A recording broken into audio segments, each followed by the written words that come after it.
நீங்கள் ஒரு எக்ஸலண்ட்டான networking business கான்செப்டை தேடிட்டு இருக்கீங்களா? நெட்வொர்க்கிங் பிஸ்னஸ் தான் என் வாழ்க்கையை முன்னேற்றும் நம்பி பல இடங்களில் ஏமாந்தவரா நீங்கள்?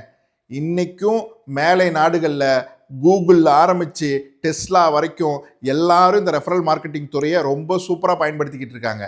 இருப்பினும் கூட இந்தியாவில் இது மிக கேவலமாக பார்க்கப்படுறதுக்கு காரணம் என்னன்னு கேட்டால், இங்கே ஏமாத்தணும்னு உள்ள வந்த பெரும்பான்மையானோர் அதிகப்படியாக தேர்ந்தெடுத்த துறை இந்த நெட்வொர்க்கிங் துறைங்க, இந்த ரெஃபரல் மார்க்கெட்டிங் துறை.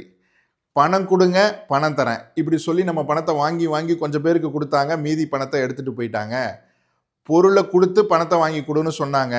100 ரூபாய்க்கு கூட போகாத ஒரு பொருளை 1000, 2000, 3000 நம்மகிட்ட விற்றாங்க.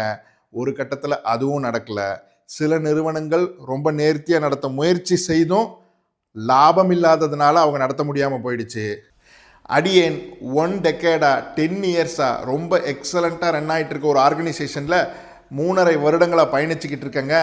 அற்புதமான அந்த இண்டஸ்ட்ரிக்குள்ளே, அற்புதமான அந்த ப்ராடக்ட்டுக்குள்ளே நீங்களும் தாராளமாக தைரியமாக வரலாங்க. ஏன்னா இது ப்ராஃபிட் அண்ட் லாஸ் மோட்டிவ் பண்ண ஆர்கனைசேஷன் அல்ல. டிஸ்ட்ரிபியூஷன் மெத்தடாலஜியில் எனக்கான டிஜிட்டல் ப்ராடக்டை நாலேஜாக எடுத்துகிட்டு இந்த நாலேஜை கொண்டு சேர்க்கிறது தான் என் வேலைன்னா, நான் ஏன் இதை கொஞ்சமாக முயற்சி செஞ்சு பார்க்கக்கூடாது?